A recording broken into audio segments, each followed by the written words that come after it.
ማነህ ግን አንተ? ፓልቶክ ምናምን ላይ ያለ ሰው ነው የሚያስታውቀው የሆነ ድምፅ። ፓልቶክ ታዲያ እኔ ፓልቶክ ከቤስት ሶሉሽን ጋር ምናምን ነገር ከኔ ጋር የሚጋጭ የነበረው አንተ እንደዚህ አትበል ምናምን የሚለኝ የነበረው እኔ። ኒክ ማን ነው? ኒክ ስምህ ማን ነው? እዛ ኒክ አሮን F16 ማን? አሮን F16። አንተ ደህና ነህ? እግዚአብሔር ይመስገን። ቫይዶ ደህና ነህ አንተ? ሰላም ነው እግዚአብሔር ይመስገን። አልሰለምክም እስካሁን?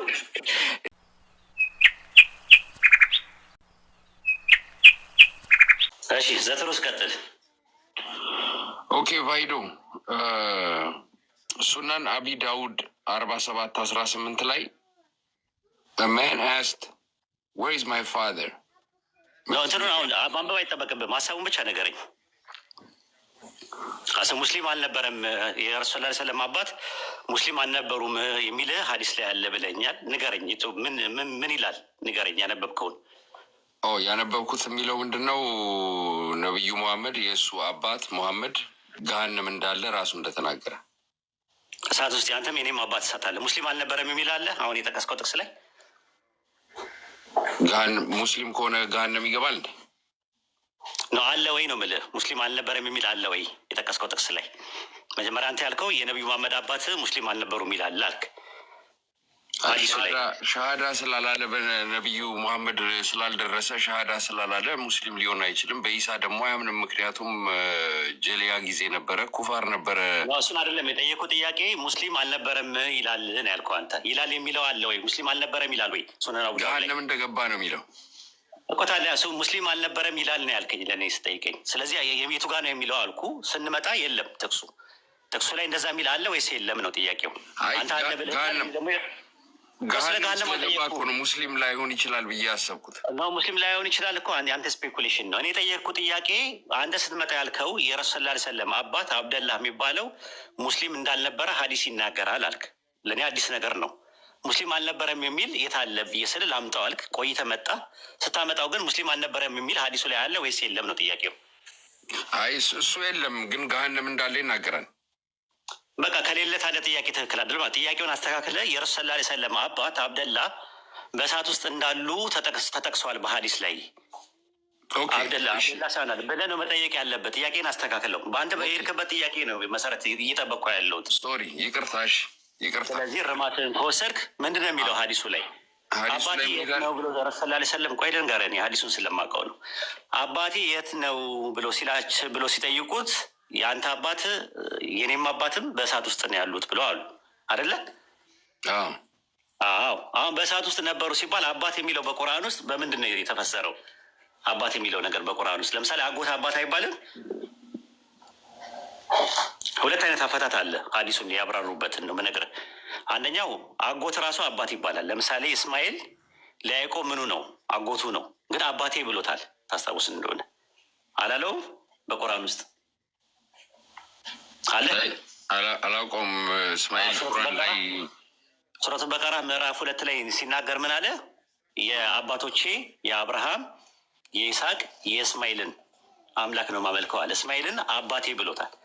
ስለዚህ የረሱል ላ ሰለም አጎት የነበረው የካደው የነበረ አጎት ነበራቸው። አጎታቸውን ነው አባት ያሉት። ሪሳላውን መልእክቱን ደርሶት ያንን የደረሰውን መልእክት ስላስተባበለ የረሱል ላ ሰለምን መልእክት ስላስተባበለ ነው። እና የነቢዩ መሐመድ ሰለላሁ ዐለይሂ ወሰለም አባት አብደላ ግን ኦልሬዲ ህፃን እያሉ ነው የሞቱት፣ ወይም ደግሞ እርጉዝ ሆና ነው አሚና እርጉዝ ሆና ነው የሞቱት። ስለዚህ መልእክቱ እስከ አልደረሳቸውም እሳቸውን አያመለክትም ብለው ይፈተዋሉ። ይሄ አንደኛው አፈታት ነው። ሁለተኛው ነገር ደግሞ በሀዲስ ላይ አባቴ ስላሉ አባትም ስለሚባል አብደላህ የሚባሉት ሰው ምናልባት መልእክት ደርሷቸው ምናልባት ምንም የተገለጸ ነገር የለም። አላህ በቁርአን ውስጥ በሱረቱ ኢስራ ምዕራፍ 17 ቁጥር 15 ላይ መልእክተኛ እስከምንልክ ድረስ የምንቀጣ አይደለንም ስለሚል ምናልባትም መልእክት ደርሷቸውም ሊሆን ይችላል። ለምሳሌ መካ ውስጥ የነበሩ መልእክት የደረሳቸው ኢቦናይት የሚባሉ ግሩፖች ነበሩ። ምናልባት የምታውቃቸው ከሆነ አላውቅም። ወረቃ የሚባል ሰው ታውቃለህ?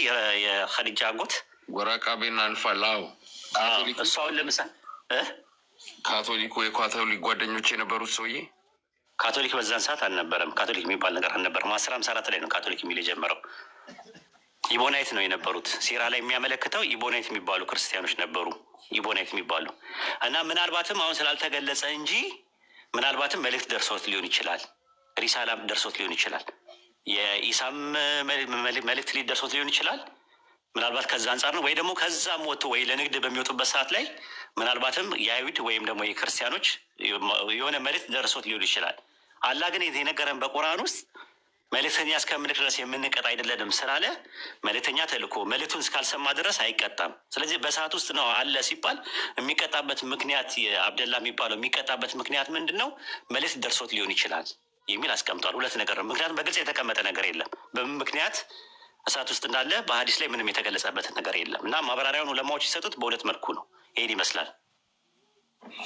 ኦኬ፣ ሁለተኛው ጥያቄ ማለት ነው ተመለሰ። ይሄ ሴንስ አድርገዋል። ምናልባት ከረዳ ብዬ ነው። በከፊል ግን አባት እንደሚባል አልገባኝም ነበር። የአብዱላ ልጅ አብዱል ሙጣልብ እንዳሳደገው አያቱ እንደሆነ አንተም አስተምረናል ድሮ። ስለዚህ ከዛ አንጻርም ሊሆን ይችላል። ከሁለት ነገር አንጻር ሊሆን ይችላል። ሴንስ ያላረገ ነገር ካለ ሎጂካል በሆነ መልኩ ከነገና ልናብላዳው እንችላለን ጥያቄው ማለት ነው። አይስ ኦኬ፣ ብዙም እንትን አይደለም። ሌላኛው ማን ግን አንተ ፓልቶክ ምናምን ላይ ያለ ሰው ነው የሚያስታውቀው የሆነ ድምፅ ፓልቶክ። ታዲያ እኔ ፓልቶክ ቤስት ሶሉሽን ጋር ምናምን ነገር ከኔ ጋር የሚጋጭ የነበረው አንተ እንደዚህ አትበል ምናምን የሚለኝ የነበረው እኔ ኒክ ማን ነው? ኒክ ስም ማን ነው? እዛ ኒክ አሮን F16 ማን? አሮን F16። አንተ ደህና ነህ? እግዚአብሔር ይመስገን። ቫይዶ ደህና ነህ አንተ? ሰላም ነው? እግዚአብሔር ይመስገን። አልሰለምክም እስካሁን? አልሰለምክም እስካሁን? ማኔ ኧረ እኔ አክራሪ አይሁድና መሲያኒክ ጆኝ እልሃለሁ። ኧረ በለው እዛው አስገባ። ፕሮቴስታንት ነበርክ አይደል? አሁን መሲያኒክ ጁ ነኝ። አሁን በፊት ፕሮቴስታንት ነበርክ አይደለ? ከኛ ጋር አዎ። ግን ከበፊትም አንተ ኦሪት ላይ ነው የቆምከው ምናምን ነገር ይላይ ነበረ ቤስት ሶሉሽን እና ብዙ ነገር ወደ እስልምና ይሄዳል እያለ በጣም እንትን ይል ነበረ።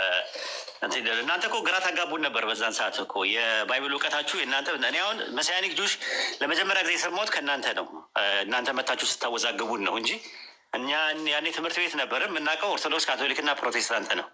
ከዛ መሲያኒክ ጁሽ በኋላ ላይ ቴዎሎጂ ላይ ሳየው ያው ኮርስ ላይ ወስጃለሁ የቴዎሎጂ የፕሮቴስታንት ማለት ነው። እና መሲያኒክ ጁ የሚባሉት ወደ 3 እና ወደ 4 ናዝራውያን የሚባሉ ነገሮች እንዳሉ በክርስቶስ ማንነት ላይ ያላቸው ነገር የተለያየ ነው ያለው። አንደኞቹ ፕሬኤግዚስታንስ አለው ከድንግል ማርያም በፊት ነበረ፣ መጀመሪያ መጨረሻም የለው የሚሉ አሉ። ሁለተኞቹ ደግሞ ልክ እንደ ጆባ አይነቶች ተፈጥሮ ደግሞ በፈጠረበት የሚሉ አሉ። ሶስተኞቹ ደግሞ ከድንግል ማርያም ማህፀን የሚጀምሩ የሚሉ አሉ። አንተ የትኛው ጋር ነው ያለው? እኔማ መሲሁ ከመጀመሪያውም ነበረ እኮ አልተፈጠረ ምንም ከሚሉት የስ አልተፈጠረ እኮ እንትን ናዝራውያን ነህ አንተ? የስ ናዝራዊ ነው። ኦኬ ጥሩ። አይ በቃ እንደዛ ናዝራውያን ከሆነ አሪፍ ነው። ራሱ ማውራት እንችላለን ከፈለክ በዚህ ዙሪያ ላይ ከተመቸ። እኔ ደስ ይለኛል ስለ መሲሁ ምክንያቱም መጽሐፍ ተጨዋወቱት ስለሚል መሲሁን ደግሞ ቁርአንም ስለሚያውቀው ስለሚጠራው።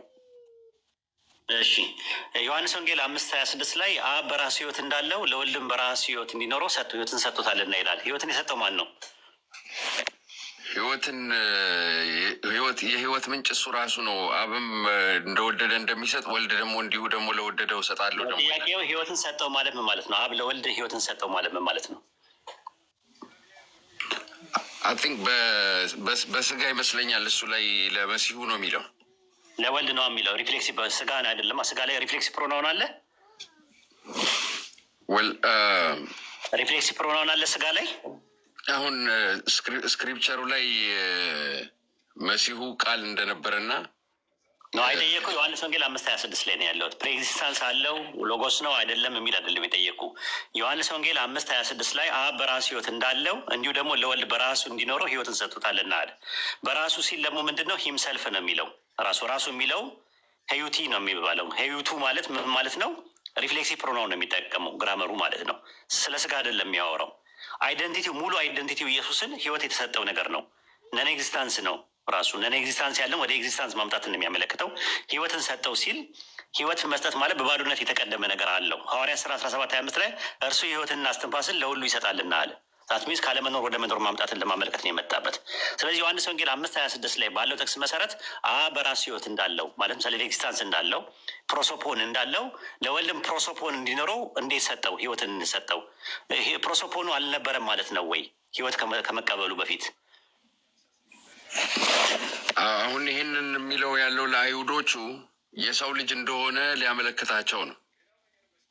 አይደለም፣ እንደዛ አይደለም አይልም። እንደዛ የሰው ልጅም ስለሆነ ይፈርድ ዘንድ ስልጣን ሰጠው ይላል። የሰው ልጅ የሚለው ከድንግል ማርያም መወለዱ ነው። ልክ ነህ። ግን በራሱ ሲል ደግሞ ሪፍሌክሲቭ ፕሮናውን ነው የሚጠቀመው። በራሱ የሚለው የግሪከኛው ቃል የሚጠቀመው ሄዩቱ ነው የሚለው። ሄዩቱ ማለት ምንድን ነው? ሪፍሌክሲቭ ፕሮናውን ነው። ሂም ሰልፍ ነው የሚለው አይደንቲቲ ነው የሚያሳየው። ስለዚህ ኦንቶሎጂካልና ሜታፊዚካሊ የነበረውን ወደ ሜታፊዚካልና ኦንቶሎጂካሊ ለማምጣት የተጠቀመበት ቃል ህይወትን ሰጠው ይላል። ስለዚህ ህይወት ከሌለው በባዶነት የተቀደመ ነው። ህይወት አልባ ነበረ። ህይወት አልባ የነበረውን ወደ ኤግዚስተንስ ያመጣው ሜታፊዚካልና ኦንቶሎጂካል ነው ወይስ አይደለም ያመጣው? አሁን ህይወት የሚለው ህይወትን በእርሱ ነበረች ይላል። እሱ የዓለም ብርሃን ነው ይላል። እሱ አሁን ዮሐንስ አንዳንድ ላይ ሎጎስ ስለ ሎጎስ የሚያወራው ነገር ምንድን ነው ብዬ አልጠየቅኩም። ህይወት በእርሱ ዘንድ ነበረች አለ እንጂ ለዛ ጋር በእርሱ የሚለው እርሱ የሚለው በእርሱ ህይወት ነበረች። ስለዚህ እሱ ህይወት የሚሰጠው አልጠየኩም። እሱ እኮ አልጠየኩም። እሱ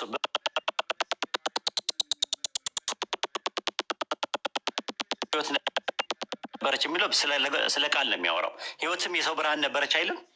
የስ ስለዚህ በእርሱ በማን ነበረች ህይወት? በክርስቶስ። ስለዚህ ህይወት ደግሞ ምንድን ናት አለ? የሰው ምንድን ናት አለ እኮ። የዓለም ብርሃን በቃል የነበረችው ብርሃን የተባለችው ማን ናት? እሱ ክርስቶስ የሚናገረው ከእሱ አፍ የሚወጣው ቃል ሁሉ ህይወት በእርሱ ዘንድ ነበረች አለ። ብርሃን ማን ናት? ብርሃንማ ህግ ብርሃን ነው እንደሚለው ቃል ብርሃን ነው እንደሚለው ከአፉ ከክርስቶስ ስለ ብርሃን ሊመሰክር ቃል በሙሉ ብርሃን ነበረ። ስለ ብርሃን ሊመሰክር መጣ እንጂ እርሱ ብርሃን አልነበረም የተባለው ማን ነው? መጥምቁ ዮሐንስ እኮ። ብርሃን ማን ነው? ኢየሱስ ክርስቶስ። ያ ብርሃን በማን ዘንድ የህይወት ብርሃን የነበረው በማን ዘንድ ነበር ነው የሚለው? በክርስቶስ አይደለ እኮ። በክርስቶስ ዘንድ ክርስቶስ ነው በክርስቶስ ዘንድ የነበረው። ኦፍኮርስ ክርስቶስ ነው በክርስቶስ ዘንድ የነበረው። ስፒሪት ይለ ዋይዶ ነው ክርስቶስ ነው ወይ በክርስቶስ ዘንድ የነበረው? ዮሐንስ አንዳንድ ላይ ቃሉ ነው። ስለዚህ እንደዛ ነው ቃሉ ነው። አሁን ዮሐንስ ወንጌል 5:26 ተመለስ። አይዋጣም ማለት ነው። ዮሐንስ ወንጌል ምዕራፍ 5 ቁጥር 26 ላይ በራሱ ህይወት እንዳለው እንዲሁ ደግሞ ለወልድ በራሱ እንዲኖረው ህይወትን ሰጥቶታል። ኤዶኬን ዜኤን ነው የሚለው። ኤዶኬን ዜኤን ማለት ህይወትን ሰጠዋል። ለምኑ ነው የሰጠው ሲባል ለሪፍሌክሲቭ ፕሮናውኑ ለተጠቀመበት ነው። ሂም ሰልፍ ይላል። ለአይደንቲቲው ነው። ሜታፊዚካልም ኦንቶሎጂካልም ህይወት የተቀበለ ነገር ነው። ህይወት ከሌለው ህይወትን ከሰጠው ህይወት ከመቀበሉ በፊት ነን ኤግዚስታንስ ነበር ወይስ አልነበረም ነው? በባዶነት አይቀደምም ወይስ ይቀደማል? No, he existed from the beginning with the Father. No, እዚህ ጋር ህይወትን ሰጠው ይላል። ህይወትን ሰጠው ይላል። አሁን እኔ ከመጀመሪያ ነበር አልነበረም ፕሬግዚስታንስ ላይ አልጠየኩም። ይሄኛው ለአይሁዶቹ በስጋ ስለተገለጠ ለአይሁዶቹ ስለሱ ፊዚካል ባዲ ነው የሚነግራቸው። ስጋ ደግሞ ኦንቶሎጂ አይደለም። ስጋ ብቻውን ኦንቶሎጂ መሆን አይችልም። ቁርበትና ቆዳ አይደለም። ኢየሱስ አይደንቲቲ ያለው አይደንቲቲ ያለው አካል ነው። ሜታፊዚካል ነው። ፕሮሶፖን አለው። ሂፖስታቲስ ያለው ነገር ነው። ያ ሂፖስታቲስ የሆነው አይደንቲቲ ፕሮሶፖን የሆነው አይደንቲቲ ህይወትን እንዳገኘ ነው የሚናገረው። ህይወትን ካገኘ ህይወት ከመቀበሉ በፊት ህይወት አልባ ነበረ ወይስ አልነበረም? ምኑ ነው ህይወት አልባ የነበረው? ህይወት ሲሰጠው ምንድን ነው ያገኘው? ነን ኤግዚስታንስ የነበረው ወደ ኤግዚስታንስ ነው የመጣው ወይስ ደግሞ ኤግዚስታንስ የነበረው ላይ ህይወትን ሰጠው ሲባል ሜታፊዚካል ነው ወይስ ኦንቶሎጂካል ነው? አሁን እዚህ ጋር ልክ በዚሁ ዮሐንስ 17 ላይ ልጁን አሁን ስጠይቀው በነበረው በአንተ ዘንድ በነበረው ክብርህ አክብረኝ ይለዋል። ክርስቶስ በአብ ዘንድ እንደነበረ ጥያቄው ምንድን ነው? ዘትሩዝ ጥያቄው እኮ ክርስቶስ ከድንግል ማርያም ከመወለዱ በፊት ፕሬኤግዚስታንስ አለ ወይስ የለው? ወይም ደግሞ ዓለም ሳይፈጠርና ዘመን ሳይቆጠር በፊት ኢየሱስ ነበረ አልነበረ ብል ኖሮ ዮሐንስ ወንጌል 17:5 ላይ አባት ሆይ ዓለም ሳይፈጠር በፊት በአንተ ዘንድ በነበረኝ ክብር አንተ በራስህ ዘንድ አክብረኝ የሚለውን ጥቅስ ታመጣለህ። ጥያቄው ክርስቶስ ከድንግል ማርያም ከወለዱ ክርስቶስ እንዳልተሰጠው እኮ ለሱ መልስ ልነግርህ ነው። ለአይሁዶቹ በዛን ሰዓት ይላል ህይወትን ሰጠው፣ ለወልድ ህይወትን ሰጠው ይላል። በራሱ እንዲኖረው አለ። ለወልድ የሚለው አይሁዶችን ታውቃቸዋለህ። አይሁዶች ግመል ውጠው ጸጉር ትንኝ ይሰነጥቁ ስለነበረ ክርስቶስ በስጋም ስለመጣ ስለማይረዱት አመጣጡንም ስለማያውቁ ነገር ግን የገሊላ ሰው እንደሆነ ያውቃሉ። ክርስቶስ ግን በገሊላ አልተወለደም፣ በቤተልሔም ነው የተወለደ። ጥያቄው ተረዳኸው? አንድ ድገምልህና ካልሆነ ወደ ሌላ ጥቅስ እንሄዳለን። ምክንያቱም አንደኛ እንትን ነው ማዛግ ነው፣ ታዳሚውን ማዛግ ነው፣ አንተንም ማዛግ ነው። ዊዝ ሪስፔክት ነው ማውራ። ለምን ምንም ስድብ የለብም፣ ምንም የለብም። ሀሳብ ላይ ብቻ ነው የምታተኩረው። ዮሐንስ ወንጌል ምዕራፍ 5 ቁጥር 26 ላይ አብ በራሱ ሕይወት እንዳለው እንዲሁ ደግሞ ለወልድ በራሱ ሕይወት እንዲኖረው ተሰጥቶታልና አብ በራሱ ሕይወት ሲል ሰልፍ ኤግዚስታንስ የሚባለው ነገር አለው። አብ ምን አለው? ኦንቶሎጂካልም ሜታፊዚካልም ራሱን የቻለ አይደንቲቲ አለው። ልክ አይደንቲቲ እንዳለው ሂምሰልፍ የሚለው ነገር ለምሳሌ ዮሐንስ ወንጌል 11:51 ይህ ነገር የተናገረው ከራሱ አይደለም አለ። ራሱ ለሚልበት ሪፍሌክሲቭ ፕሮናውን ነው፣ ድርብ ተውላጠ ስም ነው የሚጠቀመው። ስለዚህ ራሱ የሚለው ነገር አንድ ነገር ሰልፍ ኤግዚስታንስን የሚያመለክት ከሆነ በተመሳሳይ ያ ሰልፍ ኤግዚስታንስ እንዲያገኝ ህይወትን ሰጥቶታል፣ ወደ ህልውና አምጥቶታል ካለ ከዛ በፊት በባዶነት ይቀደም ነበረ፣ ህይወት አልባ ነበረ። ህይወት አልባ የሆነ አካል መነሻና ጅማሮ ካለው መነሻና ጅማሮ ያለው ማንነትና ምንነት ፍጡር ነው እያልኩ ነው ያለሁት። ስለዚህ ዮሐንስ ወንጌል 5:26 ላይ አንድ ቻንስ ልስጥህና ካልሆነ ደግሞ ወደ ሌላ ጥቅስ መሄድ እንችላለን ማለት ነው። ቀጥል። ኦኬ። አብ በራሱ ህይወት እንዳለው እንዲሁ ደግሞ ለወልድ በራሱ ህይወት እንዲኖረው ሰጥቶታልና የሰው ልጅም ስለሆነ ይፈርድ ዘንድ ስልጣን ሰጠው። በመቃብር ያሉት ሁሉ ድምፁን የሚሰሙበት ሰዓት ይመጣል። መልካምም ያደረጉ ለህይወት ትንሣኤ፣ ክፉም ያደረጉ ለፍርድ ትንሣኤ ይመጣሉና በዚህ አታድንቁ ይላቸዋል። አሁን እዚህ ላይ አንድምታው የሚያሳየን ምንድን ነው? አብ የሰጠው ብሎ ቢነግራቸውም ስጋ ለባሽ ስለሆነ ነገር ግን ራሱ ደግሞ ዮም አልቅያማ ራሱ እንደሆነ ደግሞ ይናገራል ማለት ትንሣኤ እንደሆነ ፈራጅ እሱ እንደሆነ ይናገራል። ፈራጅ ማን ነው? አምላክ አለ እንዴ? ፈራጅ አይሁዶች እኮ ያውቃሉ። አምላክ ፈራጅ የውሙል ቂያማ ማለት እኮ የትንሣኤ ቀን ነው። እሱ ትንሣኤ ነው ወይ የትንሣኤ ቀን ነው? ትንሣኤም ነው እንጂ የትንሣኤ ቀንና ትንሣኤ እኮ እሱ ነው። የፍርድ ቀን እኮ ያለ አይደለም። የትንሣኤ ቀን ነው ኢየሱስ የትንሣኤ ቀን ነው እያልክ ነው ያለው አረብኛ ስትጠቀም። በመቃብር ያሉት ሁሉ ድምፁን የሚሰሙበት ሰዓት ይመጣል። በመቃብር ያሉት ድምፁን የሚሰሙት ቂያማ ነው። የትንሣኤ ቀን ነው። የውሙል ቂያማ ብለህ አትበል። አሁንም እየተሳሳትክ ነው ያለው። ኢየሱስ ቀን አይደለም ትንሣኤ ነው ብለህ ብትል ትንሽ ያስኬዳል። ዮሐንስ ወንጌል 11 ላይ ባለው ጥቅስ መሰረት ኢየሱስ ትንሣኤ ነው ማለትና ኢየሱስ የትንሣኤ ቀን ነው ማለት ይለያል። የትንሣኤ ቀን ከሆነ ቀን ነው፣ ስለ ቀን ነው የምናወራው። ኢየሱስ የትንሣኤ ቀን አይደለም። ስክሪፕቸር የጌታ ቀን ይለዋል እኮ የጌታ ቀን ይለዋል እንጂ ኢየሱስን የጌታ ቀን አይደለም የሚለው። የጌታ ቀን የሚለው ቀኑን ነው ቀን የሚለው። አዎ ኢየሱስ አልፋና ኦሜጋ ነው፣ መጀመሪያና መጨረሻ። ስለሱ አልጠየቅኩም። መጨረሻ አልፋና ኦሜጋ ኢየሱስ አይደለም። አሁን ጥያቄው ቀን የፍርድ ቀን ይለዋል ወይ? ኢየሱስን የፍርድ ቀን ሳይሆን ፍርድ ይለዋል ብትለኝ ያስኬደኛል። ትንሣኤ ይለዋል ብለህ አሁን አረብኛውን ስታወራ ልክ የምታውቅ ነው የሚመስላቸው ለሰዎች። አሁን የውሙል ቂያማ ነው ኢየሱስ አልካቸው። የትንሣኤ ቀን ነው ኢየሱስ። ትንሣኤና ህይወትም ነው። የትንሣኤውም ቀን ኢየሱስ ነው ማለትና የትንሣኤ ቀን ነው ማለት ይለያያል። አማርኛ ከገባ ማለት ነው። አረጀህ ማለት ነው አንተ ልጅ። አረጀው ፋይዶ ትንሣኤና ህይወት እኔ ነኝ አለ ኢየሱስ ክርስቶስ። ትንሣኤ ነው ብትለኝ ችግር የለብኝም። ቂያማ ነው ኢየሱስ። ቂያማ ነው። ራእይ 22 ላይ ኢየሱስ ምን ይላል? አልፋና ኦሜጋ እኔ ነኝ አለ። መጀመሪያ አልፋው ነው፣ ኦሜጋው ደግሞ መጨረሻ ነው። የመጨረሻ ቀን አልገባህም? ኢየሱስ በዮሐንስ ወንጌል 11 ላይ ትንሣኤና ህይወት እኔ ነኝ አይልም ይላል። ትንሣኤ ለሚለው የአረብኛው ቃል ምንድን ነው? የውሙል ቂያማ ነው ወይስ ቂያማ ነው? ትንሣኤ የሚለውማ ቂያማ ነው። በቃ ኢየሱስ ቂያማ ነው በለው ወደፊቱ። እሺ ኖ የውሙል ቂያማ ነው ያልኩበት እኮ በፐርፐዝ ነው። ኦሜጋ ስለሆነ መጨረሻ ስለሆነ የመጨረሻ ቀን እኮ ነው። የውሙል ቂያማ ማለት የቂያማው ቀን ነው፣ የፍርድ ቀን ነው። ኦኬ አሁን ምን እናደርጋለን መሰለህ?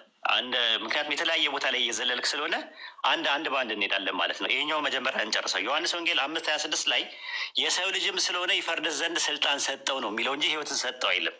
ህይወትን የሰጠው የሰው ልጅ ስለሆነ አይደለም የሰጠው ምንድን ነው? ፍርድን ይፈርድ ዘንድ ስልጣን ሰጠው ነው የሚለው። ማቴዎስ ወንጌል ምዕራፍ 28 ቁጥር 18 ላይም ስልጣን ሁሉ ለእኔ ተሰጠኝ ነው የሚለው። ስልጣን የትኛውም ስልጣን ለኢየሱስ ተሰጥቶታል። አሁን ዮሐንስ ወንጌል 5:26 ጋር ላይ ግን ስለ ስልጣን አይደለም የሚያወራው ያለው ስለ ሪፍሌክሲቭ ፕሮናውን ነው፣ ስለ አይደንቲቲ ነው እያወራ ያለው። ሜታፊዚካልም ኦንቶሎጂካልም ኢየሱስ የተሰጠው ነገር አለ። ምንድን ነው የተሰጠው? ህይወት የሚባል ነገር ተሰጥቶታል። ላይፍ የሚባል ነገር ተሰጥቶታል። ላይፍ ከመሰጠቱ በፊት ህይወት አልባ ነበረ፣ በባዶነት የተቀደመ ነበረ። ጅማሮና መነሻ ያለው ነገር ነው። አሁን ወደ ዮሐንስ ወንጌል 17:5 ላይ መሄድ እንችላለን። ዮሐንስ ወንጌል 17:5 ላይ ዓለም ሳይፈጠር በፊት በአንተ ዘንድ በነበረኝ ክብር አንተ በራስህ ዘንድ አክብረኝ ሲል የሚያወራው ስለ ክብር ነው ወይ ስለ ፕሪኤግዚስታንስ ነው እያወራ ያለው? ስለ ፕሪኤግዚስተንሱም ስለ ክብሩም ክብር ነው የሚለው።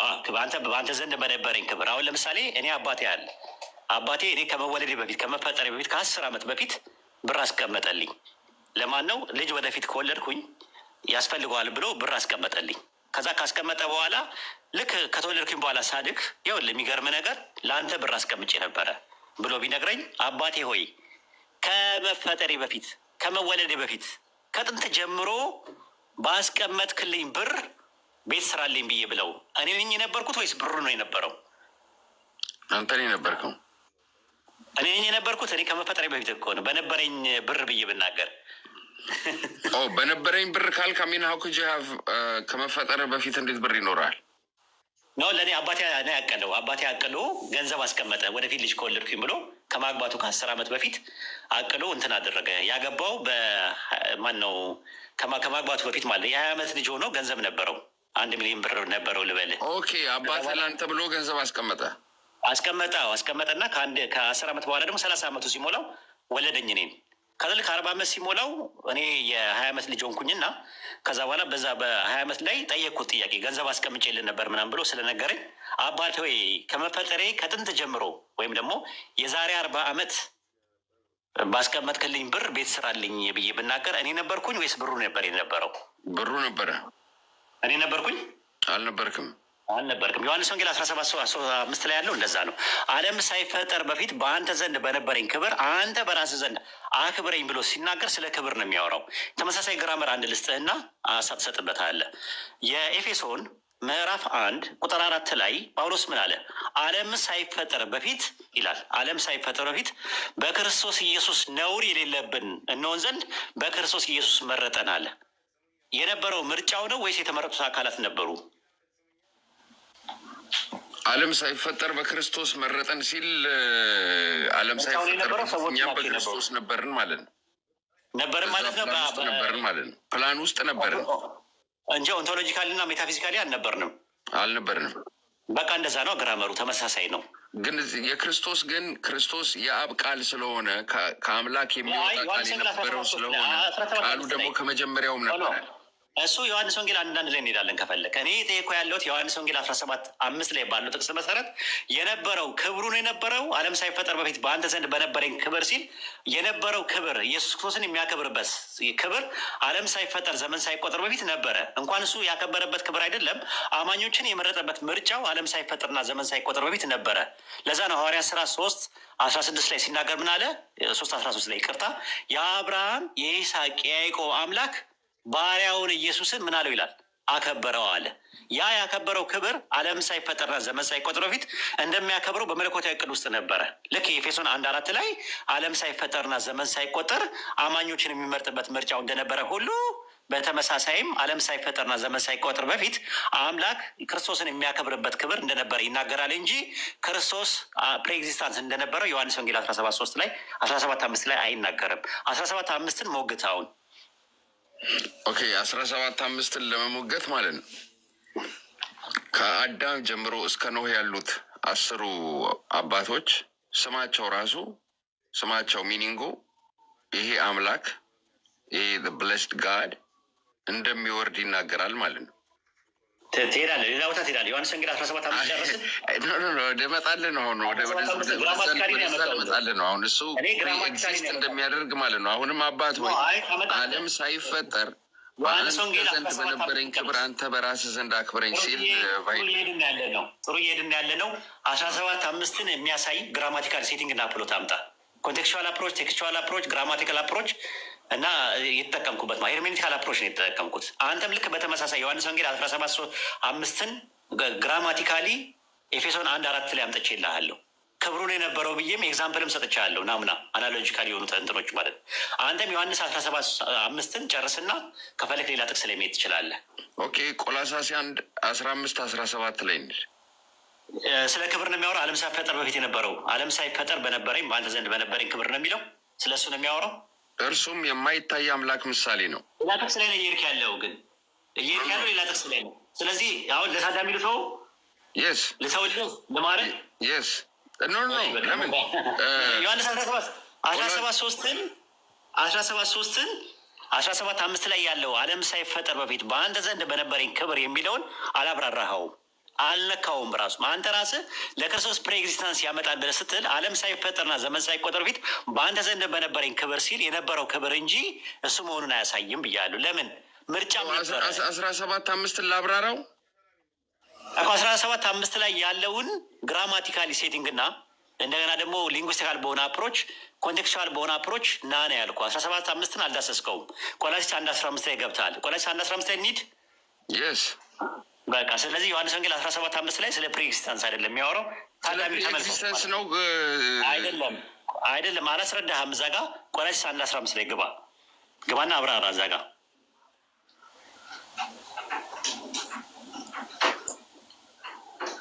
ግባና እንትን በልልን። ሰርች እየረኩት ነው። እሺ ኦኬ። እንዲህ ይላል፣ እርሱም የማይታይ አምላክ ምሳሌ ነው። የሚታዩትና የማይታዩትም ዙፋናት ቢሆኑ ወይም ጌትነት ወይም አለቅነት ወይም ስልጣናት በሰማይና በምድር ያሉት ሁሉ በእርሱ ተፈጥረዋልና ከፍጥረት ሁሉ በፊት በኩር ነው። ሁሉ በእርሱና ለእርሱ ተፈጥሯል ይላል።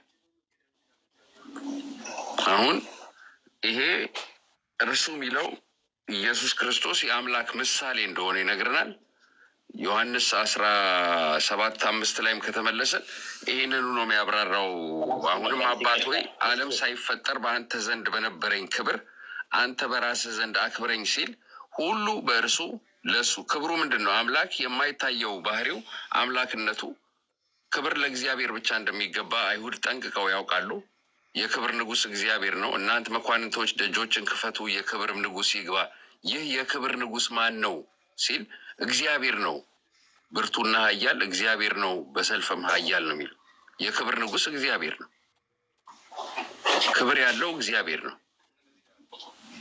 የከበረ እግዚአብሔር ነው በስክሪፕቸር ማለት ነው። ለአይሁዶችም የከበረ እግዚአብሔር ነው። አሁንም ኢየሱስ ይህንኑ ነው የሚለው። አሁንም አባት ወይ ዓለም ሳይፈጠር በአንተ ዘንድ በነበረኝ ክብር አንተ በራስህ ዘንድ አክብረኝ ሲል አንድ ቦታ ላይ እንጨርስ። ቆላስይስ 1:15 ላይ አብራራልኝ። ይህንን ፕሬኤግዚስተንስ ያሳያል ብለህ ያስቀመጥክበትን ነገር ሊየው በኃይለ ቃል ታሳየኝ። ቆላስይስ 1:15 ላይ አሳየኝ። እርሱም ይላል ክርስቶስን ማለት ነው የማይታይ አምላክ ምሳሌ ነው አለ። የትኛው ኃይለ ቃል ነው ፕሬኤግዚስተንስ አለው ብለህ ያልክበት? አልገባኝ። የአምላክ ምሳሌ ነው። አምላክ ቆላስይስ 1:15 ላይ እርሱ የማይታየው አምላክ መልክና የፍጥረት በኩር ነው ይላል። ግሪከኛውም እንግሊዝኛው በተመለከተው ምንድን ነው የሚለው? ሁይዝ ይላል ዘ ኢሜጅ ኦፍ ዘ ኢንቪዚብል ጋድ ኤንድ ምንድን ነው ፈርስት ቦርን ኦፍ ክሬሽን ነው የሚለው። እርሱ የማይታየው አምላክ መልክና የፍጥረት ሁሉ በኩር ነው ይላል። አሁን የትኛው ኃይለ ቃል ነው ክርስቶስ ፕሬኤግዚስተንስ እንዳለ የሚያመለክተው? ከዚህ ከተናገርነው ውስጥ ሁሉ በእርሱና ለእርሱ ተፈጥሯል። መጀመሪያ ወደ ታች አትውረዳ። መጀመሪያ እርሱ የማይታየው አምላክ መልክና የፍጥረት በኩር ነው በሚለው ውስጥ ፕሬኤግዚስተንስ የትኛው ኃይለ ቃል ነው የሚያመለክተው? እዚህ ላይ ከሌላ አሁን ወደ ሌላ ነገር እየሄድክ ስለሆነ የአምላክ ምሳሌነቱ የአምላክ ምሳሌ የአምላክ መልክ ማለት ፕሬኤግዚስተንስ መኖሩን እንደ ማስረጃ መሆን ይችላል። ኦፍኮርስ ከአንደኛ ቆሮንቶስ ምዕራፍ 11:7 ላይ ወንድ የአምላክ መልክ ነው ይላል። ምን ማለት ነው? እሱማ በመልክ ከትዳር ጋር ሲያወዳድር ወንድ የአምላክ መልክ ነው ይላል። ኢኮን ነው የሚለው ተመሳሳይ ነው። ዘ ኢሜጅ ኦፍ ጋድ ይለዋል። የስ ከትዳር ጋር ሲያመሳስለው ነው በባልና በሚስት ወይም ደግሞ ምንድን ነው መልክ? አይ የገባኝ ወንድ የአምላክ ነው ሲባል ምን ማለት ነው? ትርጉሙን ነው የፈለግኩት። ምናልባት ማስኩሊንነቱን የተሰጠውን ስልጣን በትዳር ላይ ባለው መልክ የሚለው ቃል በባይብል ኢኮን የሚለው ቃል የሚመጣው እንደ ራሴ በሚል ነው የመጣው። እዚህ ጋር አንደኛ ቆሮንቶስ 11:7 ላይ ወንድ የአምላክ መልክ ነው ሲባል የአምላክ እንደ ራሴ ነው ገብቷል። ዘፍጥረት 1:26 ላይ ምንድን ነው የሚለው? ዘፍጥረት 1:26 ላይ እግዚአብሔርም አለ ሰውን በመልካችን መምሰል እንፍጠር ካለ እግዚአብሔር ሰውን በመልኩ ፈጠረ። ምን አለ? ወንድና ሴት አድርጎ ፈጠራቸው፣ ብዙ ተባዙ፣ ምድሩን ሙሏት፣ ግዙአትም አላቸው ይላል። መጽሐፈ ምሳሌ መጽሐፈ መዝሙረ ዳዊት ምዕራፍ 8:4 ላይ ደግሞ ለኢየሱስ ሲያወራ ታስበው ዘንድ ሰው ምንድን ነው? ተጎበኘው ዘንድ ጥቂት ምንድን ነው? ከመላእክት ይልቅ ሁሉ ከእግሩ በታች አስገዛለት ይላል። ስለዚህ ኢየሱስ የአምላክ እንደራሴ መሆኑን የሚያሳየው ቆላስይስ 1:18-15 ላይ ያለው የአምላክ መልክ ነው ሲል የአምላክ እንደራሴ ነው ማለት ነው። ወንድ የአምላክ መልክ ነው ሲባል የአምላክ እንደራሴ ነው እንደሚባለው ሁሉ በተመሳሳይ ቆላስይስ ምዕራፍ 1:15 ላይ ኢየሱስ የአምላክ መልክ ነው ሲባል የአምላክ እንደራሴ ማለት እንጂ ስለ ፕሬኤግዚስታንስ የአምላክ መልክ የሚለው ምንም በኃይለ ቃል የሚያሳይ ነገር የለውም። ሽታው የለም። ግልጽ ነው? ግልጽ አይደለም። ምክንያቱም እዚህ ጋር የሚታዩትና የማይታዩትም ዙፋናት ጌትነት ራሱ ማለት ነው። ጌትነት ችግሩ ጋር አንተ ምንድን ነው አሁን ከአንተ ጋር የያዝኩት ምንድን ነው? አባሮች ጨዋታ ነው የያዝኩት። ጌትነት ምንድን ነው? ወይም አለቅነት ወይም ስልጣን እመጣለሁ፣ ወደታች እመጣለሁ። አሁን እኮ እንትኑን የማይታየው አምላክ መልክ ነው ሲባል መልክ የሚለው ቃል ፕሬ ኤግዚስታንስን ያመለክታል ብለህ አልከኝ። መልክ አላለም፣ ምሳሌ ነው ያለው። ምሳሌ እንግሊዝኛው ኢሜጅ ነው እኮ የሚለው ኢኮን ነው፣ ግሪከኛው የሚለው መልክ ነው። እሺ ምሳሌ በለው። አማርኛው ምንድን ነው የሚለው? 1 ቆሮንቶስ 11:7 ላይ ወንድ የማን ምሳሌ ነው ይላል? የእግዚአብሔር ምሳሌ ነው ይላል እኮ። እንደዛ እኮ ነው፣ ተመሳሳይ ነው። እኔ እንግሊዝኛ አረኩልህ፣ ግሪከኛ አረኩልህ። ልዩነቱ እሱ ነው። የአምላክ ምሳሌ ብለህ ያዘውና ቆላስይስ 1:15 ላይ እርሱ የማይታየው አምላክ ምሳሌ ነው ብለህ ምሳሌ ማለት ምን ማለት ነው ወይም መልክ ማለት ምን ማለት ነው የሚለው ስንተነትን 1 ቆሮንቶስ ምዕራፍ 11:7 ላይ ምንድን ነው የሚለው? ወንድ የአምላክ መልክና ክብር ነው፣ የአምላክ ምሳሌ ነው ተብሏል። ወንድ የአምላክ ምሳሌ ነው ማለት ምን ማለት ነው ብለን ስንል ወንድ ምንድን ነው? የአምላክ እንደራሴ ነው ማለት ነው። ዘፍጥረት 1:27 እና 28 ላይ ስለሚገዛ መሲሁም ደግሞ መዝሙረ ዳዊት ምዕራፍ 2:8 እና ዕብራውያን 2:10 ላይ ደግሞ ዕብራውያን 2:8 ላይ ታስበው ዘንድ ሰው ምንድን ነው? ተጎበኘው ዘንድ የሰው ልጅ ምንድን ነው? ከመላእክት ይልቅ በጥቂት አሳነስከው፣ በእጆች ስራ ለሸምከው፣ ሁሉን ከእግሩ በታች አስገዛህለት ይላል። ስለዚህ ለመሲሁ ሁሉን ነገር ስላስገዛለት የአምላክ መልክና ምሳሌ የተባለበት እንደራሴና ወኪል መሆኑን የሚያሳይ እንጂ ፕሬኤግዚስታንስን ወይም ፕሪሂማን ስቴትን የሚያሳይ አይደለም ነው እያልኩ ያለሁት። ቆላስይስ 1:15 ላይ የማይታየው አምላክ መልክ ነው የሚለው ፕሬኤግዚስታንስ ያሳይ የሚለው ነገር እንጨርስና ከፈለግ በእርሱ ተፈጥረዋል እርሱ ተፈጥረዋል የሚለው ምን ማለት ነው የሚለውን ቀጣይ ማየት እንችላለን ማለት ነው። አንድ ነጥብ ላይ እየተማመንን ነው መሄድ ያለብን። ከዛ አንጻር ነው። ኦኬ እሺ፣ ጨርስ፣ እሱን ጨርስ። አያሳይም በለኝና ወደ ቀጣዩ እንሂድ።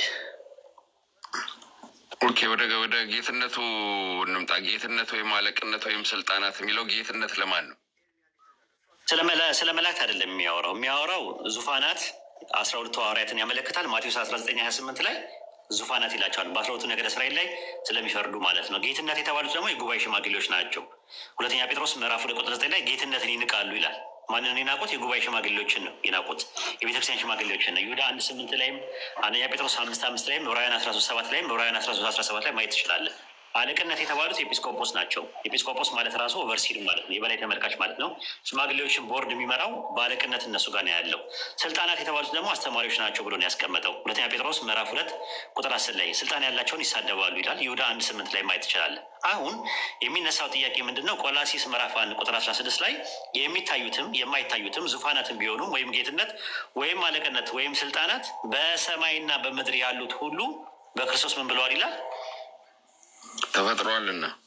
እሱን ነው የፈለኩት። ከዛ በኋላ እዛው ላይ ቁጥር 20 ላይ በምድር ወይ በሰማይና በምድር ያሉት ሁሉ በክርስቶስ ታርቀዋል ይላል። በማን የታረቁት? በክርስቶስ። እነማን ናቸው የታረቁት? በሰማያት ያሉት እነማን ናቸው የታረቁት? በምድር ላይ ያሉት እነማን ናቸው? በሰማይ ላይ እነ አብርሃም፣ እነ ይስሐቅ፣ እነ ያዕቆብ፣ እነ ሄኖክ፣ እነ መላሊኤል፣ እነ አዳም። መላእክትን ያካትታል ያ ነገር ወይስ ኤክሰፕሽን አለው? ሁሉ የሚለው ቃል መላእክትን አያካትትም። መላእክትን ፀሐይና ጨረቃን ከዋክብትን ያካትታል? አያካትትም። እሺ፣ በምድር ላይ ሲባል ሚነራልን፣ ፕላንትን፣ አኒማልን ያመለክታል ያካትታል ወይስ እርቁን የተቀበሉት ብቻ ናቸው? ልጆችን ብቻ እኮ እርቁን የተቀበሉት ነው ወይስ ሁሉም የሰው ዘር ነው በአጠቃላይ የሚታረቀው? በክርስቶስ ኢየሱስ ስለ ዓለም ኃጢአት በመስቀል ላይ መሞቱን ያመኑ እንደዛ ያንን ከያዝከው ቆላስይስ የሚያምኑ ጥሩ። ቆላስይስ 1:16 ላይ በሰማይና በምድር ያሉ በእርሱ ተፈጥረዋል የሚለው በእርሱ ታርቀዋል በሚለው ኢንተርቼንጅ ሆኖ መጣል። 2 ቆሮንቶስ ምዕራፍ 5:17 ላይ ማንም ቢሆን በክርስቶስ አዲስ ፍጥረት ነው አለ። አሮጌው ነገር አልፏል፣ ሁሉ አዲስ ሆኗል አለ። ሁሉ ነገር አዲስ የሆነው ምንድን ነው? ያመነው ነው አዲስ የሚሆነው ወይስ አጠቃላይ ኢንታይርሊ ዩኒቨርሱ ነው አዲስ የሆነው? የታደሰው ያመነው ነው፣ በመንፈሳዊ ነው ያመነው ነው። ስለዚህ በሰማይና በምድር ያሉት እነዚያ የታረቁት ሰዎች በክርስቶስ ኢየሱስ አዲስ ፍጥረት መሆናቸውን ነው የሚያሳየው እንጂ አጠቃላይ ስለ ዘፍጥረት አንዳንድ ላይ ያለው ፍጥረት አይደለም የሚያወራው። አውዱን በደንብ ብትመለከተው ችግር የለብኝም። በአውዱ አንተ የተረዳህን ያልከራከረን ፋይዶ በሰማይና በምድር ያሉት ሁሉ በእርሱ ተፈጥረዋልና የሚለውንስ በምን ታየዋለህ? እኮ እሱን ነገርኩህ እኮ አብራራውልህ። በሰማይና በምድር ያሉት ሁሉ አዲስ ፍጥረት ሆነዋል በክርስቶስ ኢየሱስ። የሆኑት መቼ ነው? አዲስ ፍጥረት አይደለም የሚለው ተፈጥረዋልና በእርሱ ተፈጥረዋል ይላል እኮ፣ በእርሱም ታርቀዋል ይላል እኮ እዛው ላይ። በሰማይና በምድር ያሉት ሁሉ በእርሱም ታርቀዋል ይላል። እንዴት ታየዋለህ? ቆላስይስ 1:20 ላይ እዛው ላይ አውዱ ላይ በሰማይና በምድር ያሉ ሁሉ ታርቀዋል፣ ያሉ ሁሉ ነው የሚለው። ስለዚህ ሁሉም ማለት ጨረቃም፣ ፀሐይም፣ ከዋክብትም መላእክትንም ያካትታል። ስለ አያካትትም አልከኝ። በምድር ሲል ሚነራልን፣ ፕላንትን፣ አኒማልን፣ ሂማን ቢንግን አጠቃላይ ሁሉም ታርቀዋል። አልታረቁም። እዚህ ጋር ግን ስለ እርቅ አይደለም የሚያወራው ቫይዶ። በሰማይና በምድር ያሉት ሁሉ በእርሱ ተፈጥረዋልና ሲል በሰማይና በምድር ያሉት ሁሉ ታርቀዋል ይላል። ያሉት ሁሉ ታርቀዋል የሚለውን እንዴት ላድርገው? በሰማይና በምድር ያሉት ሁሉ ገባኝ። አሁን ቅድም እንደምታደርገው እንደነበረው መቼስ 1.7,000 ፒፕል አለ። ለምንድን ነው ሪላቲቭ ያደረከው አንተ 20 ላይ? እኔ ሪላቲቭ አላደረኩትም ላለመከራከር ነው። ስለዚህ ሁሉም ታርቀዋል ማለት ነው አክሰፕት ያደረኩት። ግን በሰማይና በምድር ያሉት ሁሉ በእርሱ ተፈጥረዋልና ካለ ስለ ፈጣሪነቱ ነው የሚናገረው። አይደለም ነው የምልህ። ለምን 20 ላይ ያለው ላይ በምድር ወይም በሰማያት ያሉ ሁሉ ይላል። አረ ወደ 20 አንሄድም። አሁን ቅድም እኮ አንዷን ቨርስ ቃል በቃል እየሄድንበት ነበር። አሁን ቃል በቃል እየመጣንበት ነው። በሰማይና በምድር ያሉት የሚለውን ነው እያብራራ ያለሁት። መጀመሪያ በሰማይና በምድር ያሉት ሲል ምን ማለት ነው የሚለውን እያብራራ ነው ያለው። በእርሱ ተፈጥረዋል። አሁን በሰማይ ምን አለ? በሰማይና በምድር ያሉት የሚለው እነማንን ነው? በሰማይ መላእክት አሉ፣ ፀሐይ፣ ጨረቃ፣ ኮከብ አለ። ስለዚህ በሰማይና በምድር ያሉት ሁሉ ታርቀዋል ሲል ፀሐይን፣ ጨረቃን፣ ኮከብን ያካትታል። በእርሱ ተፈጥረዋልና በእርሱ ታርቀዋልም ይላል። ተፈጥረዋል ብቻ አይደለም የሚለው ታርቀዋልም ነው የሚለው። የታረቁትንማ ተነጋገርንበት እኮ ለምን እነሱ ላይ ኤክሰፕሽን አላደረግም? ሁሉም ነው የሚለው። በሰማይና በምድር ያሉት ሁሉ ነው የሚለው። ስለዚህ ሁሉም ሲል መላእክትን ለምን አያካትቱም? ለምን አልከኝ?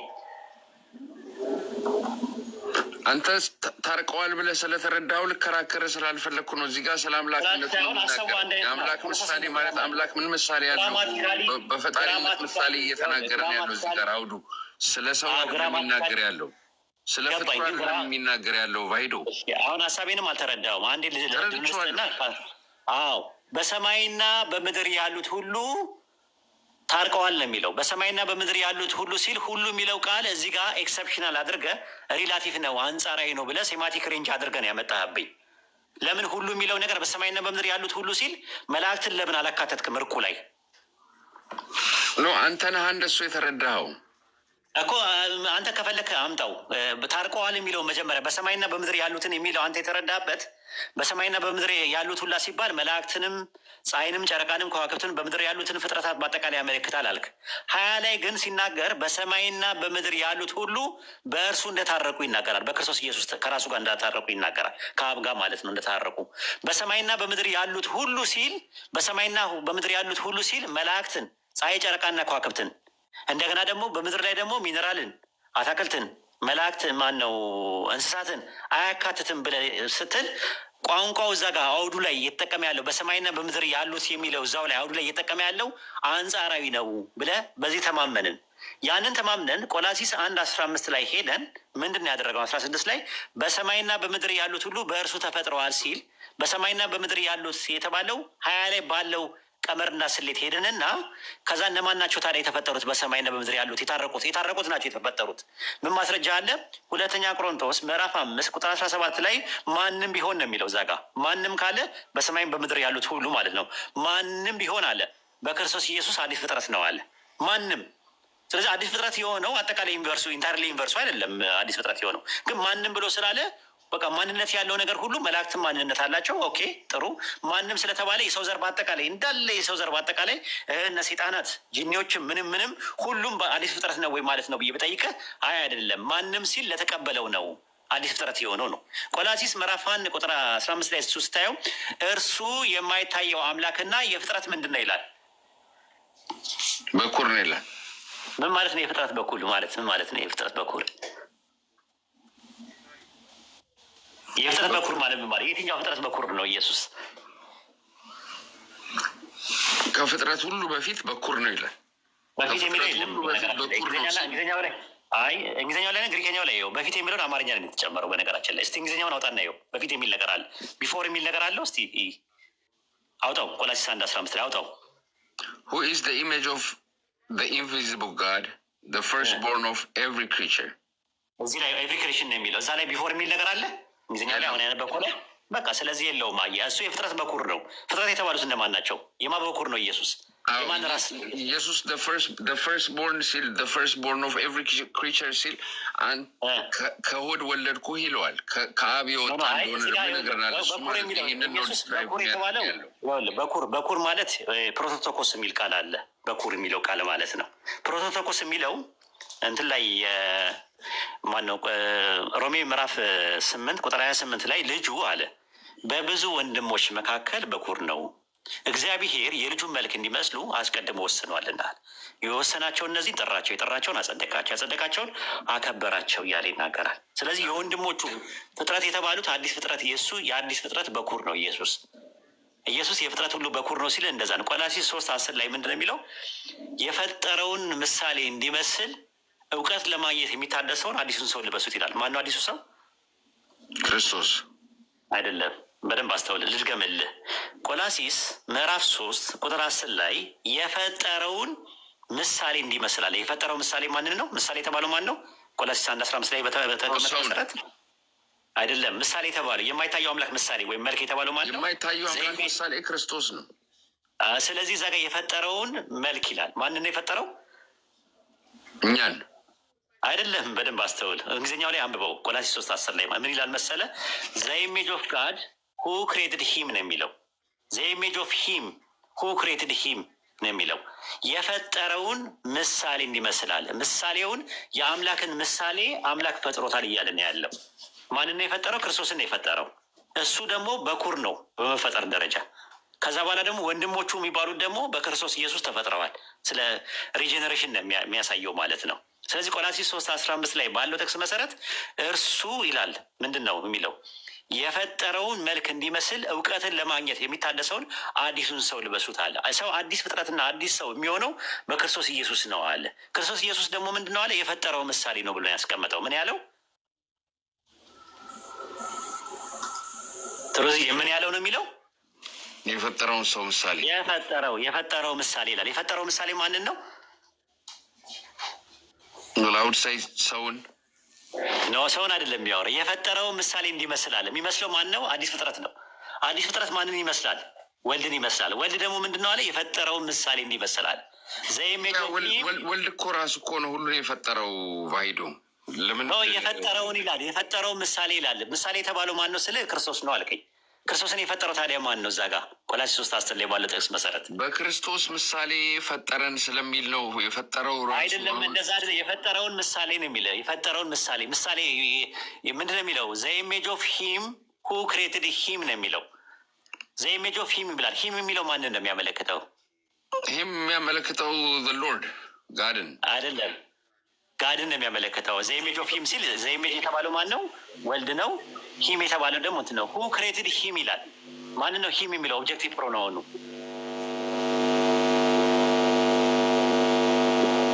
ሂም የሚለው ማን ነው? ኦብጀክቲቭ ፕሮናውን የሚያሳየው ሂም የሚለው ልጁን ነው። ስለዚህ ሁ ክሬትድ ሂም ይላል። ሁ የተባለው ማን ነው? ሂም የተባለው ማን ነው? አሁን እዚህ ጋር አይ ቲንክ ኢት ኢዝ አ ሜታፎር ከሆነ አትሸሽ ከሆነ ሁ የተባለው አብ ነው አይደለ? አብ ነው አይደለ? የስ ዘፋዘር ክሬትድ ሂም የሚለው ማንን ነው? እሺ አብ ብለህ እንትን በለው። ዘፋዘር ክሬትድ ሂም ማንን የፈጠረው? ፍሌሽ አይቶ ችግር የለም። ዘፍሌሽ ብለህ ብትተርጉሙ ግን የተፈጠረ አካል አለ አይደል? የተፈጠረ አለ። ምክንያቱም የአምላክ ምሳሌ ሊፈጠር አይችልም። የአምላክ ቃል ሊፈጠር አይችልም። እሱን አልጠየቅኩም እኔ። በጥቅሱ መሰረት ቆላስይስ 3:10 ላይ በተቀመጠው መሰረት ዘ ኢሜጅ ኦፍ ሂም አለ። ሁ ክሬትድ ሂም። ሁ የተባለው ሪላቲቭ ፕሮናውኑ አብን የሚያመለክት ከሆነ ክሬትድ የሚለው ደግሞ አጫፋሪ ግስ ወይም ደግሞ ትራንሲቲቭ ቨርብ ደግሞ አለ ማለት ላይ ሳብጀክት አለ፣ ኦብጀክት አለ። ሳብጀክቱ አብ ከሆነ ኦብጀክቱ ወልድ ከሆነ ወልድ የተፈጠረ ነገር ነው። ያ የተፈጠረውን ነገር ማን እንዲመስል አለ? አዲሱ ሰው እንዲመስል ብሎ ነው ያስቀመጠው። አዲስ ፍጥረት በአጠቃላይ የሚመስለው እሱን ስለሆነ እሱ የፍጥረት ምንድን ነው? ቆላሲስ 1:15 ላይ እርሱ የፍጥረት በኩር ነው ብሎ ነው ያስቀመጠው። ፍጥረት የተባለው እዚህ ጋር ስለ አዲስ ፍጥረት ነው እንጂ የሚያወራው ኢንታይርሊ ዘፍጥረት 1:1 ላይ ስላለው አይደለም የሚያወራው። ምሳሌ እኮ የፈጠረው ምሳሌ የሚለው ምሳሌ የተባለው ማን ነው? እዛ ጋር የፈጠረውንም ራሱ የፈጠረውን ምሳሌ እንዲመስል እኮ እንዲመስል የፈጠረው እኮ ማንን እንዲመስል አለ? አዲሱ ሰው ማንን የሚመስለው አለ? ማንን እንዲመስል ይላል? አዲሱ ሰው ለብሳችሁታል፣ ክርስቶስን ነው እኮ። ማንን እንዲመስል አለ? ክርስቶስ ራሱ እኮ ነው የፈጠረውን ምሳሌ።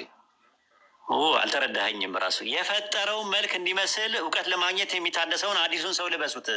አዲሱ ሰው የሚመስለው የፈጠረውን ነው አለ። ያ የፈጠረው የተባለው ደግሞ ምሳሌ የተባለው ደግሞ ክርስቶስ። አሁን እኮ ፍሌሹ ነው አልከኝ እኮ የተፈጠረው። ሁ ክሬትድ ሂም ይላል አልኩ። ሂም የተባለው ኦብጀክቲቭ ፕሮናውኑ ወልድን ነው የሚያመለክተው አልከኝ። ሁ የሚለው ሪላቲቭ ፕሮናውኑ አብን ነው የሚያመለክተው አልክ። ስለዚህ ሳብጀክት እና ኦብጀክት አለ። ሳብጀክቱ አብ ከሆነ አብ ወልድን ፈጥሮታል ወይስ አልፈጠረውም ነው ጥያቄው።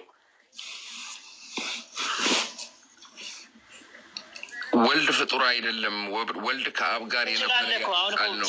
በጥቅሱ መሰረት ነው እኮ ያልኩህ እኮ እኔ በቆላሲስ ምዕራፍ 3 ቁጥር 10 እና ቆላሲስ ምዕራፍ 1 ቁጥር 15 ላይ ባለው ጥቅስ መሰረት እርሱ የፍጥረት በኩር ነው ማለት። እሺ የእንስሳ በኩር ነው ማለት ምን ማለት ነው ትርጉሙ?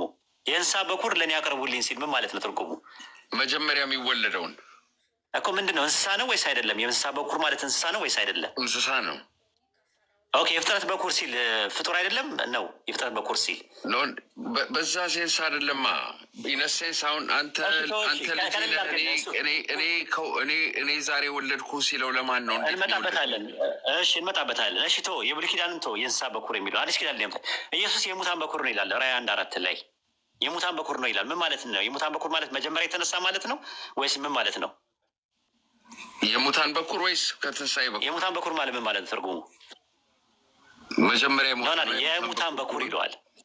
ምን ላይ ነው እንደዛ የሚለው? የሙታን በኩር ይለዋል እኮ ራዕይ ዮሐንስ ምዕራፍ 1 ቁጥር 4 ላይ የሙታን በኩር ይለዋል። ቁጥር 4 ላይ እንግሊዝኛውን በተመለከተ የሙታን በኩር ይለዋል። ግሪከኛውም እንደዛ ነው። ፕሮቶቶኮስ ይለዋል። ፕሮቶቶኮስ የሙታን በኩር ይለዋል።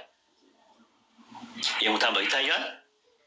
የሙታን በኩር እንግሊዝኛውን አውጣለት አንዴ አውቄ። ራዕይ 1:4 እንግሊዝኛውን አውጣለት አንዴ አውጣለት እና ተመሳሳይ ነው ግራመሩ። ጃን ቱ ዘ ሰቨን ቸርች የሚለው ነው። አውጣለት እንግሊዝኛውን ገልብጥና ይታያል። የስ ይታየኛል። ላይ እዚህ ጋር አውጥቼዋለሁ። ምን ይላል እዚህ ጋር አንብበው። ጃን ቱ ዘ ሰቨን ቸርችስ ዊች አር ኢን ኤዥያ ግሬስ ቢ አንቱ ኤንድ ፒስ። ቁጥር 5 ላይ ልግባ። And from Jesus Christ, who is the faithful witness and the first begotten of the dead. ስለዚህ አየህ የሙታን በኩር ይለዋል እዚህ ጋር።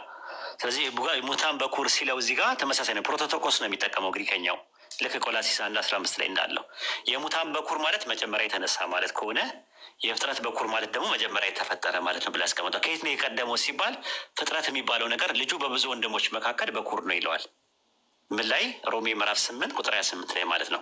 ከዛ አሁን አንተ የጠቀስከው ጥቅስ አለ ዕብራውያን 1:5 ላይ እግዚአብሔርም አለኝ አንተ ልጄ ነህ እኔ ዛሬ ምን አልኩ ይለዋል? ወለድኩ። ዛሬ የምትለው አሰርተን ፖይንት ታይምን ነው አይደል የምታመለክተው? ስለዚህ ታይም ውስጥ በየስተርዴይ እና በቱሞሮ መካከል ነው ቱዴይ የሚለው ነገር። ዛሬ የምትለዋ ነገር በትናንትናና በዛሬ መካከል ነው። ዛሬ የተባለችው አንቺ ሰርተን ፖይንት ታይሟ መቼ ናት? ታይሙ ለእግዚአብሔር ነው። ይስናል የሰው ታይም አይደለም እኮ። አሁን መቼ ናት እኮ ለእኛ ለሰዎች ላይ አሁን ዛሬ ብለን እንጠቀምበታለን። ግን እዚህ ጋር እግዚአብሔር ዛሬ እኮ ምንድን ነው? እስቲ ማስረጃ ስጠኝ። ዛሬ የምትለዋ ነገር ከክሬሽን በፊት ታይም የሚባል ነገር አለ እንዴ? ከክሬሽን ጋር ነው አብሮ ታይም። ክሬሽን በፊት ታይም ሳይኖር በሰው እድሜ እኮ ታይም ዛሬ የሚለው ነገር የለም። በእግዚአብሔር ፊት አንድ ቀን ነው እሱ። ከታይም ከመጣ በኋላ ነው አቆጣጠሩ። እግዚአብሔር ዛሬ ሲል ዊ ዶንት ኖ ኢት ኩድ ቢ። ስለዚህ ግን ታይምን ነው የሚያመለክተው። ለምሳሌ እንትን ላይ ሉቃስ 2:11 ላይ ዛሬ በሌሊት ከተማ ለእኛ እንዲያመለክተን ነው እንደዛ የሚለው። ግን በታይም ውስጥ ነው የተወለደው ኢየሱስ። በታይም ውስጥ ነው አይደለም። ራእይ 22 ላይ እኮ ይነግራል እሱ አልፋና ኦሜጋ እንደሆነ።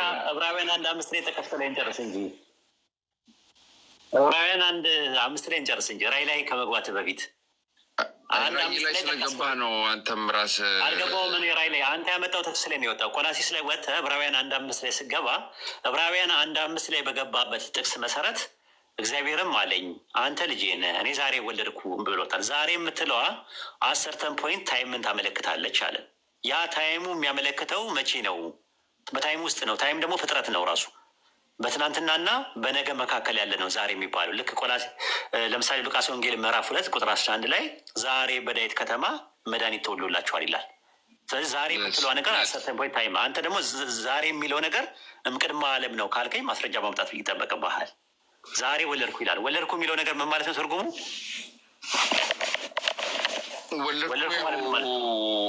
ቢጋርንቲ እኮ ቢጋትን ሲል ምን ማለት ነው? ትርጉሙ በእንግሊዝኛ አረከው እኮ አንተ በእንግሊዝኛ ነገረኛ አላልከው። ወለድኩ ሲል ምን ማለት ነው? ትርጉሙ በአማርኛ ላይክ ሂ ፋዘርድ ሂም ገባኝ። አሁንም በእንግሊዝኛ አረከው ለውጥ የለም እኮ እኔ አባት ሆናለሁ እርሱም ልጅ ሆነኛል ሲል ለማን ነው አባት የሆነው? ለክርስቶስ እኮ ለምኑ ነው የሆነው? ለምሳሌ እኔ አባት ሆናለሁ ለስጋና አዘጋጀህ እላለሁ።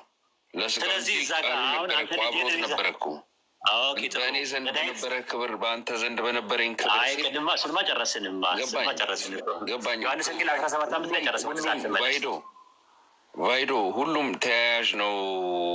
ችግር የለም አያይዘው። ግን አሁን ምን መሰለህ መዝሙረ ዳዊት ምዕራፍ 90 ቁጥር 2 ላይ ተራሮች ሳይወለዱ ይላል አይደለ? ባይብል ሳይወለዱ ሲባል ምን ማለት ነው? እግዚአብሔር ተራራን ይወልዳል። እሱ ሜታፎር ነው፣ ሳይፈጠሩ እንደማለት ነው። ስለዚህ እግዚአብሔር ሳይሰሩ እንደማለት ነው፣ ወይም ኤግዚስት ሳያደርጉ ማለት ነው። ስለዚህ መወለድ ትርጉሙ መፈጠር በሚል መጥተዋል። ይኸው አመጣው። አንተ ደግሞ መወለድ የሚለው ሌላ ትርጉም ካለው ንገረኝ እኮ። አሁን መወለድ ሲለው ለሰው በሚገባው ቋንቋ እግዚአብሔር እየተናገረ ነው እንጂ ማለት ነው እኮ። ንገረኝ፣ ትርጉሙን ንገረኝ። እግዚአብሔር ወለድኩ ሲለው አምላክ ጾታ የለውም፣ ወንድም ሴትም አይደለም፣ ባዮሎጂካልም አይደለም፣ ኦንቶሎጂካልም አይደለም። ገባኝ እኮ። ግን ምንድን ነው ትርጉሙን ንገረኝ። እኔ አሁን ትርጉሙን ተናገርኩኝ። መወለድ ማለት ትርጉሙ ሜታፎሪካሊ ነው የሚናገረው እንጂ እንደ ሰው እንደሚናገረው መወለድ ሳይሆን ከውስጥ አወጣው ከኔ ውስጥ ነበር ከልክ ክርስቶስ እኔ ከአብ እንደወጣው ሲል ከአብ የወጣ ነው፣ ከመለኮት እሱ አይደለም የጠየኩ መወለድ ማለት ትርጉሙ ምንድን ነው? ለምሳሌ እኔ አሁን መወለድ የሚለውን ትርጉም መዝሙረ ዳዊት ምዕራፍ 90 ቁጥር 2 ላይ ተራሮች ሳይወለዱ ሲል ተራሮች ሳይፈጠሩ ማለት ነው። ስለዚህ መወለድ በሚል መጣ።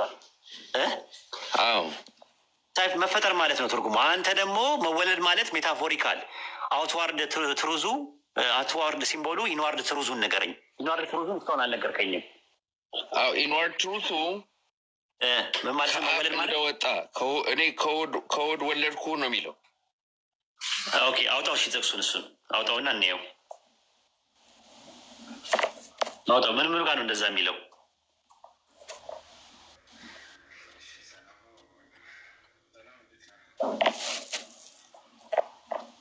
ምን ላይ ነው እንደዛ የሚለው? ምን ላይ ነው እንደዛ የሚለው? እኔ ከወድ ወለድኩ የሚለው ሚሰርች ቲንክ መዝሙር ላይ ነው። መዝሙር 110 ቁጥር 3 ላይ ነው የሚለው። ሆድ የሚለው የማንን ሆድ ነው የሚያወራው?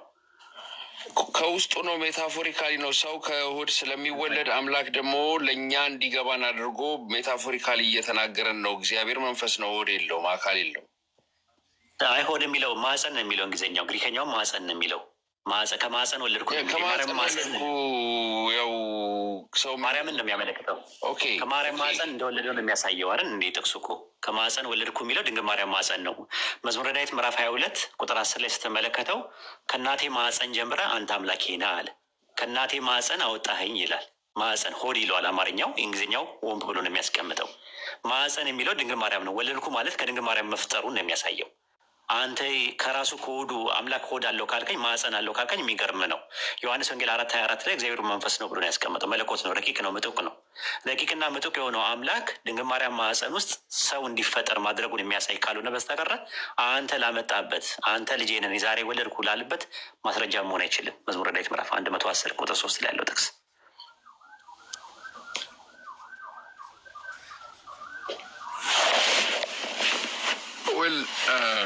አሮን ነው። እንዴት ብዬ እንደማስረዳ ቫይዶ ግን እግዚአብሔር ለእኛ ስለ ሰዎች እንድንረዳ ብሎ በእኛ ሌቭል ስለተናገረ በዛ መንገድ በእኛ በቀጥታ ተርጉመነው እንዲህ ነው ማለት ነው ልንለው አንችልም። ምክንያቱም የእነሱ የአይሁድ ዘይቤ አለ፣ የእኛ ደግሞ የአበሾች ዘይቤ አለ። በእነሱ በተጻፈልን ደግሞ በአይሁዶች በጻፉልን ደግሞ አንተ ልጄ ነህ እኔ ዛሬ ወለድኩ ካለው በመንፈሳዊውም በስጋዊውም ከሱ ከራሱ እንደወጣ ያንን ስጋ እሱ እንዳዘጋጀ ስጋ ከሆነ በኋላም ክርስቶስ ኢየሱስ ይሄ የምነግራችሁ ቃል ከራሴ አይደለም ሲል ስለ ስጋው እንደሆነ በእኔ የሚኖረው አብ እርሱ ስራውን ይሰራል እያለ ስለ መንፈሱ ለያይቶ እንደሚናገርን ትረዳዋለህ ብዬ አስተውላለሁ። ግን ማጠቃለያ ልስራበት ወይስ መቀጠል ትፈልጋለህ? መቀጠል ከፈለግ ሌሎችም ወንድሞች አሉ፣ መቀጠል ትችላለህ። እኔ መውጣት አለብኝ። ማጠቃለያ መስራት ትፈልጋለህ ወይስ መቀጠል ነው የምትፈልገው? እኔ ማለት ጥሩ ውይይት ነው ያደረግነው፣ ግን እስካሁን ድረስ ባመጣነው በቀር አንደኛ የተነጋገርን ያለው ነው ዮሐንስ ወንጌል 5:26 ላይ ነበር የነበረው። ዮሐንስ ወንጌል 5:26 ላይ ያለውን ማሳጨር ስቀር ዮሐንስ ወንጌል 17:5 ላይ መጣ። ዮሐንስ ወንጌል 17:5 ላይ ደግሞ እዛ ላይ ደግሞ እንትን ስትል ቆላስይስ 1:15 መጣ። ቆላስይስ 1:15 ላይ እንትን ሲል ዕብራውያን 1:5 ላይ መጣ። ዕብራውያን 1:5 ላይ ደግሞ እንትን ሲል መዝሙረ ዳዊት ምዕራፍ 110 ቁጥር 3 ላይ መጣ። በእያንዳንዱ እየተከተልኩኝ ነው የያዝኩት። ምንድን ነው የያዝኩት? ውይይት ሳይሆን የያዝኩት አባሮች ጨዋታ ነው የያዝኩት። ይቅርታ አድርግልኝ። አንድ ነጥብ ላይ ፖይንት አድርጎ አርጊመንትን ቢልድ ማድረግ አልቻልክም። ስለዚህ አባሮች ጨዋታ ነው የተጫወትኩት ዛሬ ማለት ነው። ያን ያደረግኩት ምንድን ነው? ዊዝ ሪስፔክት ነው። አውት ኦፍ ሪስፔክት ስለማታወራኝ በጣም ተረጋግተህ ነው የምታወራው። ስለምንተዋወቅ ከዚህ በፊትም ከዛ አንጻር ብዬ እንጂ እንደዚህ አላወራም። በቃ አንድ ነጥብ ላይ አወራለሁ፣ ካልፈለክ መቆም ትችላለህ ማለት ትችል ነበር። ሳያው ግን ደርባባ ሆንክብኝ። ቀበኛም ቃተኛም ሞገደኛም አይደለህም። እንዴ ብዬ ልጨክን አንተ ላይ ደግሞ አንገቴም አልቻለም። ደግሞ መሬት ላይ አይነት ደግሞ የድሮ ተወቃችን ብቻ ነው። አንድ ቀን መቼስ ወደ እውነት ሁሉንም ያመጣል። እውነት ደግሞ ኢየሱስ ነው፣ አይዋሽም። እሺ ይሁንልህ። ዱዓ አድርግ በራስ እምነት ማለት ነው። ኢንሻላህ እኛም ዱዓ እናደርግልሃለን። ለማንኛውም አጠቃላይ ስራ ተባረኩ ተባረኩ። እኛ ጋር ኦልሞስት ሊነጋ ነው። 5 o'clock ሆነ ሳልተኛ ሰራውዬን የመጣሁት በጣም ደካክሞኛል። በቃ እንደዛ ከሆነ ማጠቃለያ ስራበት የነበረን እንትን ጭምቅ አድርገውና ማጠቃለያ ስራበት። የነበረንን ጭምቅ ለማድረግ አንተ እንደውም ሪሰርችም እንድታደርግበት የምፈልገው ነገር አሮ ነው። ከዚህ በፊት ቼክ አድርገው አጃጀመ 3 ደቂቃ ውሰድና ተረጋግተህ ደስ ያለህን ነገር ለህዝቡ መልዕክት አስተላልፍ። ማጠቃለያ ስራበት። ስለ ክርስቶስ የምትነግረን ነገር ካለ የሆነ ሰበክ አድርገን ትንሽ 1-3 ደቂቃ ውሰድ። በጣም ደስ ይለኛል። ያው ውሰድ። እንደ ደቂቃ ያዙለት ዛሩ ወይም ደግሞ ሌሎቻችሁ። እሺ ክርስቶስ በስክሪፕቸር ላይ የሰው ልጅ ነው ብሎ ራሱን ይጠራል። ግን ለምንድን ነው እንደዛ የሆነው ብለን ካሰብን እኛ ሰዎች ኃጢአትን ስለሰራን እግዚአብሔር ደግሞ ኃጢአትን ስለሚቀጣ የኃጢአት ደሞዝ ሞት ስለሆነ ከዚህ ፍሬ አትብላ ከበላህ ትሞታለህ ስላለው የተናገረውን ቃል የአምላክ ቃል ደግሞ ስለማይቀየር ሁሉም ኃጢአት ስለሰራ የእግዚአብሔር ክብር ስለጎደለበት ኢየሱስ ክርስቶስ ሰው ሊሆን ግድ ነበር፣ ለኃጢአት ዋጋ ለመክፈል ለኃጢአት ደሞዝ ሊከፍል።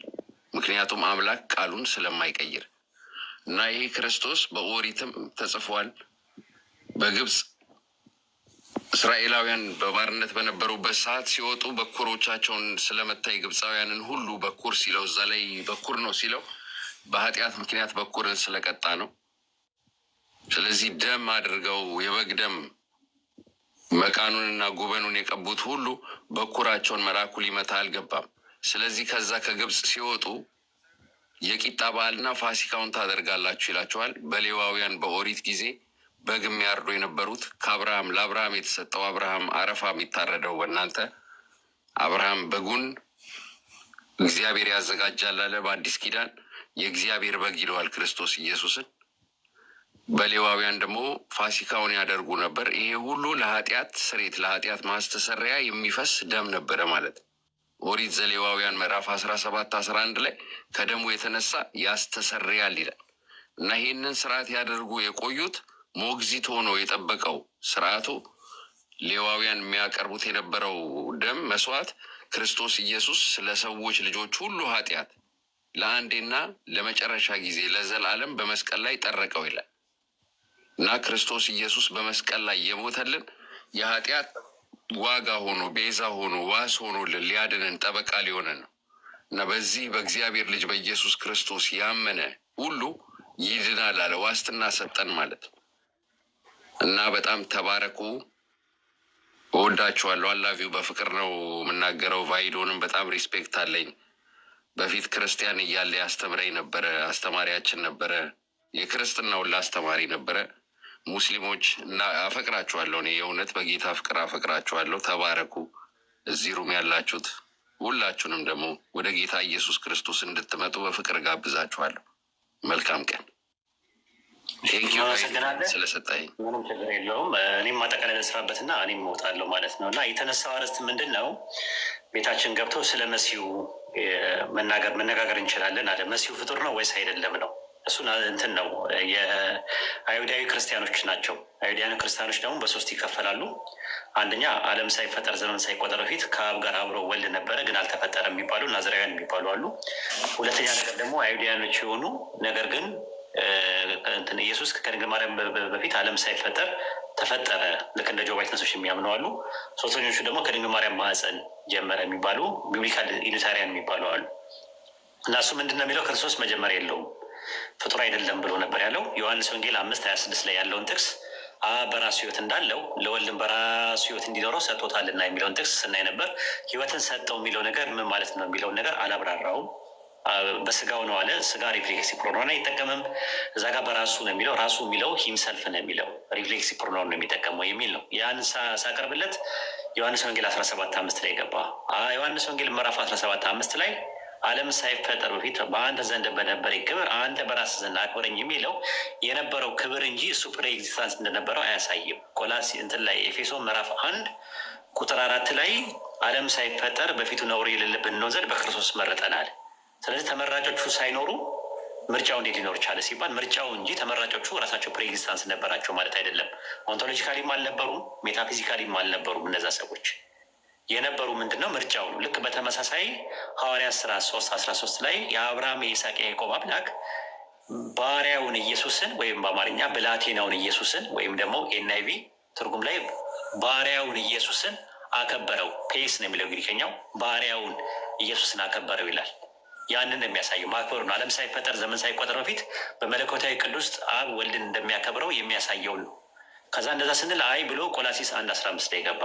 ቆላሲስ 1:15 ላይም ኮንቴክስቹዋል የሆነ አፕሮች ተጠቀምን፣ ቴክስቹዋል የሆነ አፕሮች ተጠቀምን፣ ግራማቲካል የሆነ አፕሮች ተጠቀምን፣ እንደና ደግሞ ሊንግዊስቲካል የሆነ አፕሮች ተጠቀምን። ልክ እሱ ጋር እንደስለ ዕብራውያን 1:5 ላይ ገባ። ዛሬ ወለድኩ የሚለው ዛሬ የሚለው ጊዜን ያሳያል አልኩት። አያሳይም አለ። ምን ያሳያል? ኢተርኒቲን ያሳያል አለ።